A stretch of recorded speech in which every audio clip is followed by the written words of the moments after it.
We regularly visit with Luke Johnson, who is co-host of the Eagle Hour. Wanted to change it up a little bit today, and we're doing that with Jason Baker, who is the ESPN Plus television broadcaster for Southern Miss. And we are getting really, really close, Jason, to the start of a new football season. I've asked Luke this question. I'd love to get your take. What's the level of excitement in and around Hattiesburg, in and around the Southern Miss program for the start of this season with so much new on the horizon?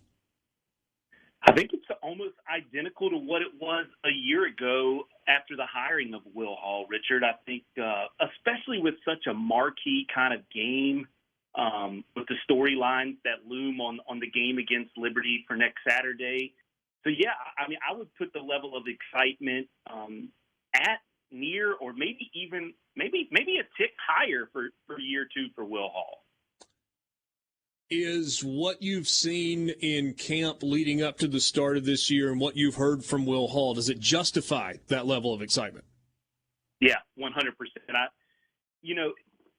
Last year was so tough, and it was tough for a lot of reasons, injuries due to quarterback and such. But the number one reason to me of the struggle of a year ago was he played with 62 scholarship players a year ago. I mean, it's, the last game that he won against FIU, I mean, it's 62 scholarship players, and I believe they had 85 scholarship guys and then maybe a handful of walk-ons. So they had 90-something players across the way. And the fact that he was even in the ball game, much less wins the ball game, speaks all you need to know about that team and the way he kind of matriculated through that season a year ago. So to look at the team now with 80, I don't know that they're quite at 85. I think maybe 82 or 83 total scholarship players.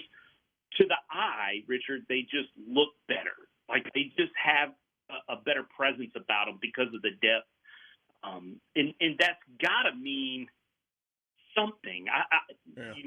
Quantifying it in wins, I don't know. Like I've had people ask that, but I don't know how many wins, but they're better. Like you can just look at them and this is how it should look and how it's going to look, for at least for the foreseeable future while Will Hall's here.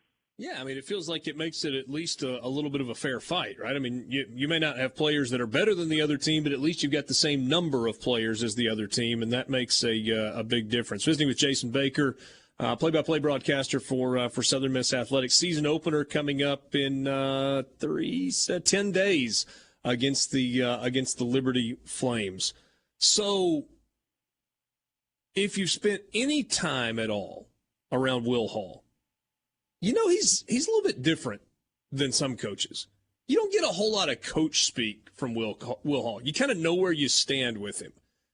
And I feel like he has just given glowing review after glowing review of Ty Keys in camp leading up to this year. What have you seen? Are you looking at the same thing I'm looking at, Jason? I know exactly how you're. Yeah, yes, and let's. I'll put it this way, and I want to say this about Ty Keys. I think we have to understand the pressure in the way in which Will Hall is talking about him because he knows his potential as a coach. He sees the talent and it's there. I'm trying to temper some of those expectations to people by telling them, hey, Ty Keys is a kid who's going to play his 5th college football game on Saturday against Liberty.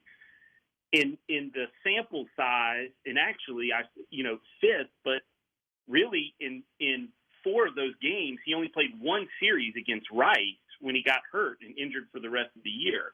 So to me, tempering those expectations a little bit because the kid's got a long future ahead of him, and you can see that. Now, I will say this, from what I watched a year ago with Ty Keys to what I'm seeing in practice now, I think his biggest jump, in my opinion, of what I'm seeing so far in practice is maybe the intangible side of things more than, the arm talent and such, because I think that just was there to begin with. And so he's more vocal, Richard. He's more corrective with his wide receivers and getting on the same page when miscommunication occurs. And, I think to me that shows like great signs of growth from Ty Keys' standpoint.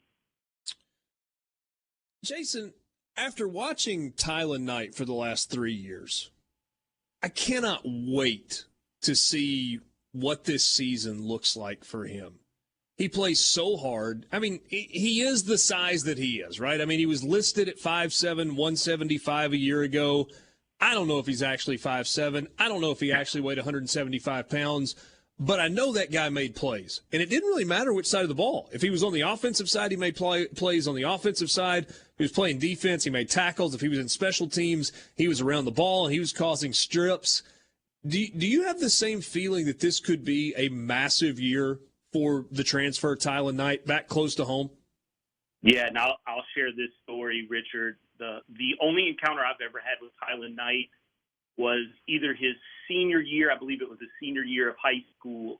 I was attending the state championships with a high school that I was covering that was going to play on the next day. And I watched the game from the sideline between them and Clinton. And Tylen Knight was the best player I saw on that Friday night in Starkville, in Davis Wade Stadium. And it wasn't close.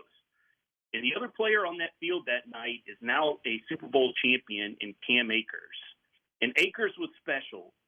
But Tylen Knight, considering his size and the way that he went about his business and, move for move with Cam Akers that night, literally still to this moment as having this conversation puts chills going down my spine because I can remember so many of the knocks because he's not your prototypical college football player size, right? Like he's not gonna look like that. And, but as you well know, you've seen him now. And yes, I can't wait to see how Austin Armstrong utilizes him in his scheme, because to me, he's a guy, and this is just my read on him right now. We'll find out in a couple weeks if we're all correct on him. He's a guy that's going to make like game impacting plays. He just seems to have that, and some players stand out that way, and to me, from what I've seen in practice and the way that they've utilized him right now, he's certainly that way against, the ones on offense when we're seeing good on good. Jason, let's fast forward 10 days. Opening night against Liberty, all this excitement we've talked about, year 2 for Will Hall. What do you expect to see when Southern Miss and Liberty line up and kick it off at 6 o'clock on Saturday night, September 3rd? A really, really good football game. I think you're going to see teams that are entering with a lot of question marks in certain positions, but then in other positions, I believe you're looking at two teams that are making progress. And I think the job that Hugh Freeze has done at Liberty, should be commended. I mean, the guys developed a third-round quarterback in Malik Willis, who's gone now, but in comes through the transfer portal a guy with over 10,000 yards throwing already in college and has played in a Big 12 title game in Charlie Brewer. And so you almost don't, I know like there's got to be some fall off, you would think, at the quarterback position, but it can't be much with Brewer being named quarterback. And then these guys were the 11th ranked total defense a year ago in Liberty, and then the 6th ranked pass defense in Liberty. So I think there may be, like Malik got all the headlines, but they were a little more complete package. They kind of underwhelmed people, I think, a year ago going 8-5.